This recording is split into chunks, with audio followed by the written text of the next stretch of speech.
Perkenalkan, nama saya Randi Pepino Pertama dengan akhir RPM 106 dari kelas akuntansi C. Hukum pajak adalah suatu kumpulan peraturan yang mengatur hubungan pemerintah sebagai pemungut pajak dan rakyat sebagai pembayar pajak. Kemudian di sini ada kedudukan hukum pajak, yaitu yang pertama hukum perdata, yaitu hukum yang mengatur hubungan antara warga negara dengan warga negara lainnya. Yang kedua hukum publik, yaitu hukum yang mengatur hubungan negara dengan warga negaranya. Kemudian di sini ada sistematika hukum pajak, yaitu ada dua, yaitu hukum pajak material yang merupakan memuat norma-norma yang menerangkan keadaan, perbuatan, dan juga peristiwa hukum. Yang kedua ada hukum pajak formil, yaitu memuat ketentuan-ketentuan yang mendukung. Selanjutnya yaitu unsur yang terkandung dalam pengertian pajak. Yang pertama adalah iuran rakyat kepada negara, yang kedua berdasarkan undang-undang, yang ketiga tanpa jasa timbal balik, yang keempat digunakan untuk membiayai kepentingan umum. Selanjutnya yaitu fungsi pajak. Yang pertama fungsi budgeter, yaitu pajak sebagai sumber penerimaan negara. Kemudian yang kedua fungsi regulated, yaitu pajak sebagai alat untuk mengatur kebijakan pemerintah dalam sosial dan ekonomi. Kemudian ada syarat pemungutan pajak, yaitu ada syarat adil, syarat yuridis, syarat ekonomis, syarat finansial, dan juga syarat sederhana. Yang selanjutnya adalah teori pemungutan pajak. Yang pertama ada teori asuransi, yang kedua teori kepentingan, yang ketiga teori daya pikul, yang keempat teori bakti, dan yang kelima yaitu teori asas daya beli. Yang selanjutnya yaitu asas pemungutan pajak. Yang pertama itu asas equality ataupun adil. Yang kedua ada asas certainty ataupun kepastian hukum. Yang ketiga asas convenience of payment atau tepat waktu. Dan yang terakhir ada asas economy of collection ataupun efisien. Perkenalkan, nama saya Fifah Widyasari dengan akhir NPM 112 dari kelas akuntansi C. Kemudian ada tata cara pemungutan pajak. Ada stelsel pajak. Yang pertama real stelsel, pemungutan pajak yang didasarkan pada objek atau penghasilan yang diperoleh sesungguhnya. Pemungutan baru dilakukan pada akhir tahun, dengan begitu penghasilan yang sesungguhnya dapat diketahui. Kedua, fiktif stelsel, pengenaan pajak yang didasarkan pada suatu anggapan yang diatur oleh suatu undang-undang. Misalnya penghasilan suatu tahun dianggap sama dengan tahun sebelumnya, sehingga pada awal tahun pajak sudah dapat ditetapkan besarnya. Pajak yang terutang untuk tahun pajak berjalan. Ketiga ada stelsel campuran, kombinasi dari dua stelsel yang ada, yaitu stelsel real dan stelsel fiktif. Pada awal tahun besarnya pajak dihitung berdasarkan stelsel fiktif, lalu pada akhir tahun besarnya pajak dihitung berdasarkan stelsel real. Kemudian ada sistem pemungutan pajak. Yang pertama yaitu official assessment system, sistem pemungutan yang memberi wewenang kepada Fiskus untuk menentukan besarnya pajak yang terutang oleh wajib pajak. Kedua ada self assessment system, sistem pemungutan pajak yang memberi wewenang kepada wajib pajak untuk menentukan sendiri besarnya pajak yang terutang.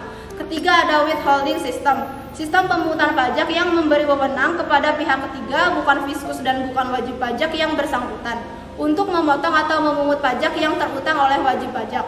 Kemudian pengelompokan pajak berdasarkan golongan. Yang pertama pajak langsung, pajak yang ditanggung sendiri oleh wajib pajak, contohnya PPh. Kedua pajak tidak langsung, pajak yang tidak dapat dibebankan atau dilimpahkan kepada orang lain, contohnya PPN. Menurut sifatnya, pajak dibagi menjadi dua, yaitu subjektif, pajak yang dipungut berdasarkan kondisi wajib pajak, contohnya pajak penghasilan. Kemudian ada pajak objektif, pajak ini dipungut berdasarkan keadaan objek pajak, contohnya PPh dan pajak penjualan atas barang mewah. Kemudian menurut lembaga pemungut ada pajak pusat, pajak yang dipungut oleh pemerintah pusat dan digunakan untuk membiayai rumah tangga negara, contohnya PPN, PPNBM, PPh, dan materai. Kemudian ada pajak daerah, yaitu pajak yang dipungut oleh pemerintah daerah dan digunakan untuk membiayai rumah tangga daerah. Contohnya pajak daerah adalah pajak kendaraan, bea balik nama kendaraan bermotor, pajak penerangan jalan. Kemudian ada timbul dan hapusnya hutang pajak. Timbulnya hutang pajak dikarenakan satu, dikeluarkannya SKP atau surat ketetapan pajak, kedua karena keadaan atau perbuatan. Hapusnya hutang pajak yaitu pembayaran, kompensasi, kadaluarsa, pembebasan, dan penghapusan. Ada struktur tarif pajak. Yang pertama tarif proporsional. tarif yang persentasenya tetap meski terjadi perubahan terhadap dasar pengenaan pajak. Dengan begitu, seberapa besarnya jumlah objek pajak persentasenya akan tetap. Contohnya adalah PPN yang persentasenya 10% dan tarif PBB dengan tarif 0,5%. Tarif pajak progresif. Jenis tarif pajak progresif ini persentase tarifnya semakin besar mengikuti besaran nilai objek yang dikenai pajak. Artinya semakin besar nilai objek pajak, maka semakin besar pula tarifnya. Kemudian ada tarif pajak regresif, adalah nilai persentasenya semakin kecil jika nilai objek yang dikenai pajak semakin besar, atau persentase tarif pajak akan semakin rendah ketika dasar pengenaan pajaknya semakin meningkat. Dengan begitu, apabila persentasenya semakin kecil, jumlah pajak terutang tidak ikut mengecil. Tarif ini tidak berlaku di Indonesia. Kemudian ada tarif pajak tetap, pajak yang nominalnya tetap tanpa memperhatikan jumlah yang dijadikan dasar pengenaan pajak. Tarif pajak tetap juga dapat diartikan sebagai tarif pajak yang akan selalu sama sesuai dengan peraturan yang berlaku. Kemudian ada hambatan pajak. Yang pertama, perlawanan pasif terhadap pajak. Yang kedua, perlawanan aktif terhadap pajak. Saya dengan Hazna Amalia dengan akhir NPM 029 dari akuntansi C. Selanjutnya ada subjek pajak, yaitu segala sesuatu baik orang pribadi atau badan yang berpotensi dan menjadikan sasaran dikenakannya pajak. Lanjut ada wajib pajak, yaitu orang pribadi atau badan yang menurut ketentuan peraturan perundang-undang perpajakan itu ditentukan untuk melakukan kewajiban perpajakan termasuk pemungutan pajak atau pemotongan pajak tertentu. Setiap subjek pajak dan wajib pajak itu memiliki hak dan kewajiban. Hak wajib pajak yang pertama, hak mendapatkan pembinaan dan pengarahan dari Fiskus, yakni tidak semua subjek dan wajib pajak paham akan cara pembayaran dan aktivitas perpajakan. Yang kedua, hak untuk membetulkan SPT, yaitu surat pemberitahuan tahunan. Jika merasa ada kekeliruan, baik disengaja maupun tidak disengaja, itu memiliki hak. Dan batas waktu membetulkan kadaluarsanya dalam jangka waktu 10 tahun dan kemungkinan akan ada konsekuensi tertentu. Yang poin selanjutnya, untuk memperpanjang penyampaian SPT, lanjut ada hak mengajukan keberatan dan banding. Selanjutnya, kewajiban pajak. Poin pertama, kewajiban pajak untuk mendaftarkan diri. Wajib pajak harus mendaftarkan diri untuk mendapatkan NPWP di kantor pelayanan perpajakan. Yang kedua, kewajiban pembayaran pajak. Poin ketiga, kewajiban mengisi dan menyampaikan SPT. Poin keempat, kewajiban mentaati pemeriksaan. Pemeriksaan ini adalah dilakukan untuk menjalankan fungsi pengawasan dan bertujuan meningkatkan kepatuhan wajib pajak. Poin selanjutnya, kewajiban melakukan pemotongan atau pemungutan, yaitu sesuai dengan sistem self-assessment, wajib pajak harus melakukan perhitungan, pembayaran, dan pelaporan pajak terutangnya sendiri. Selanjutnya, ada wajib pajak harus mendaftarkan diri untuk mendapatkan NPWP di kantor pelayanan perpajakan. Nomor pokok wajib pajak ini merupakan sarana dalam administrasi perpajakan yang dipergunakan sebagai tanda pengenal diri atau identitas wajib pajak dalam melaksanakan hak dan kewajiban perpajakannya. Selanjutnya ada fungsi NPWP. Poin pertama, sebagai tanda pengenal, sebagai pemenuhan kewajiban perpajakan, menjadi ketertiban dan pengawasan administrasi perpajakan, dan yang terakhir mendapatkan pelayanan dari instansi tertentu. Perkenalkan, nama saya Muhammad Akbar Amanullah Mariana dengan MPM terakhir 159 dari kelas akuntansi C. Selanjutnya, bagaimana cara kita mendapatkan NPWP? Ada dua macam. Yang pertama dengan cara wajib, yang kedua tidak wajib. Untuk yang wajib, apabila wajib pajak telah memenuhi persyaratan sebelumnya, seperti yang telah mendapatkan pekerjaan. Dan untuk yang tidak wajib, kebalikan dari yang wajib. Tetapi untuk yang tidak wajib bisa memberikan permohonan kepada pihak pajak untuk mendapatkan NPWP dengan tujuan tertentu yang telah disetujui sebelumnya. Yang selanjutnya, tarif pengenaan pajak. Untuk tarif pengenaan pajak ada 3 cara untuk kita mengetahuinya. Yang pertama dengan self-assessment system atau dengan cara perhitungan sendiri. Yang kedua dengan official assessment system atau dengan bantuan pihak pajak. Dan yang terakhir dengan withholding system atau dengan pihak ketiga yang paham tentang perpajakan seperti konsultan pajak. Yang selanjutnya, tempat pendaftaran pajak. itu tempat pendaftaran pajak ada 3 macam. Yang pertama sesuai dengan tempat wajib pajak bersangkutan. Yang kedua sesuai dengan cabang pekerjaan bersangkutan, dan yang ketiga bukan dari keduanya atau bisa dikatakan secara online. Yang selanjutnya, hilangnya NPWP. Hilangnya NPWP bisa disebabkan dengan berbagai macam faktor. Sebagai contoh, wajib pajak yang telah meninggal dan tidak meninggalkan harta warisan. Yang kedua, seorang istri yang menggabungkan penghasilannya kepada sang suami. Dan yang ketiga, wajib pajak yang tidak memenuhi persyaratan sebelumnya, dan yang lain-lainnya. Dan selanjutnya, saksi atau hukuman kepada wajib pajak.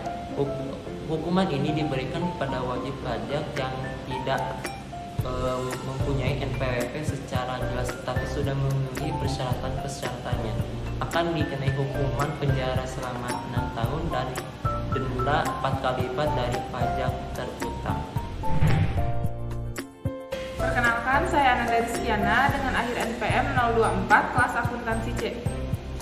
Formulir yang digunakan dalam aktivitas perpajakan ada SPT atau surat pemberitahuan, yaitu surat yang oleh wajib pajak digunakan untuk melaporkan penghitungan dan pembayaran pajak, objek pajak dan atau bukan objek pajak, dan atau harta atau kewajiban menurut ketentuan peraturan perundang-undangan perpajakan.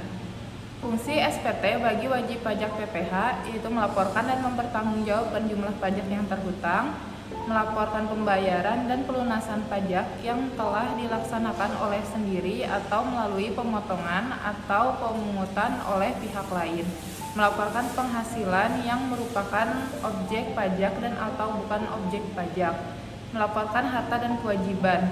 Fungsi SPT bagi wajib pajak PKP, melaporkan dan mempertanggungjawabkan perhitungan pajak PPN dan PPNBM yang sebenarnya terhutang, melaporkan pengkreditan pajak masukan terhadap pajak keluaran, melaporkan pembayaran atau pelunasan pajak yang telah dilakukan oleh PKP atau oleh pihak lain.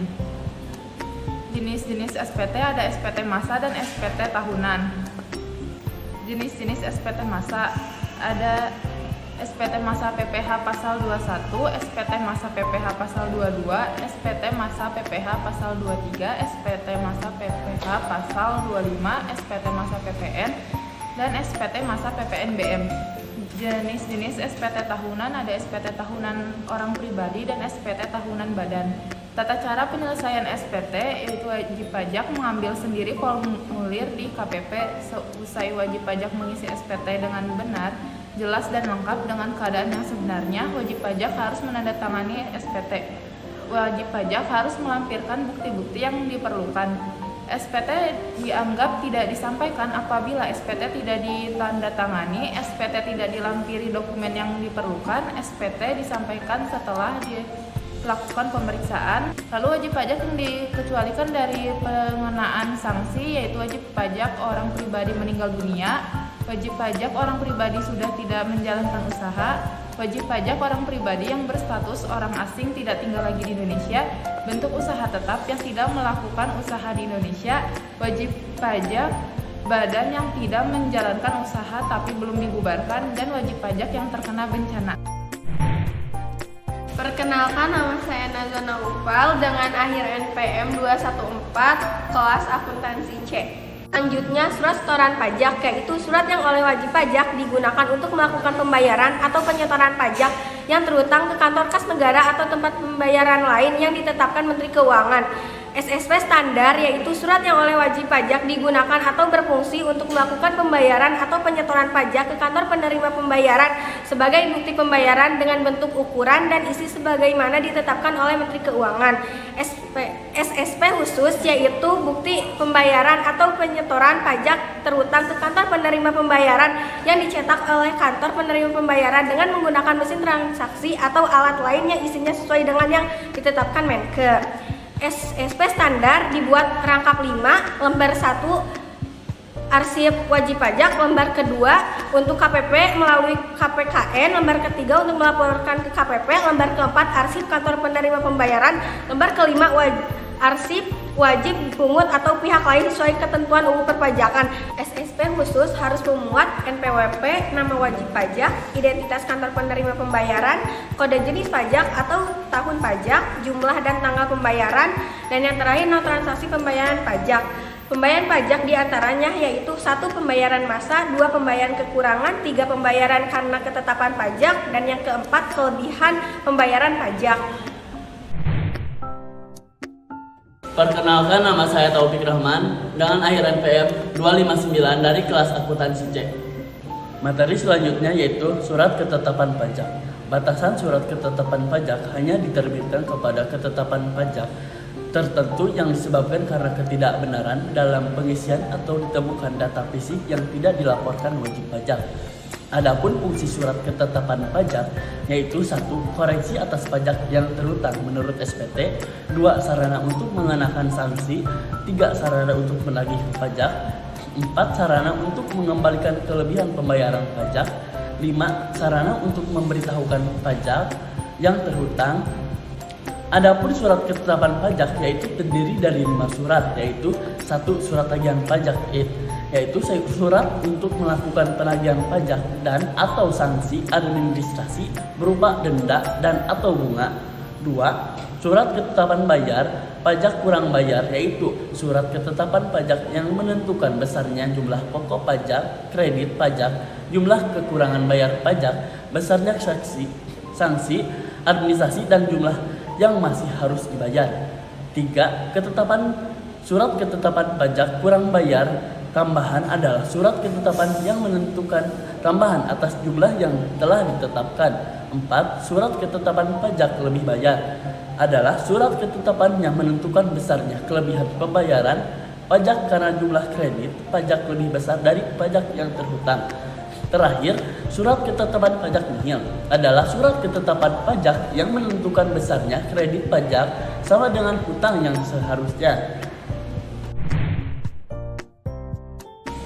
Perkenalkan, nama saya Siva Atika dengan akhir NPM 210 dari akuntansi kelas C. Keberatan. Dasar pengajuan keberatan apabila wajib pajak berpendapat bahwa jumlah rugi, jumlah pajak, dan pemotongan atau pemungutan pajak tidak sebagaimana mestinya.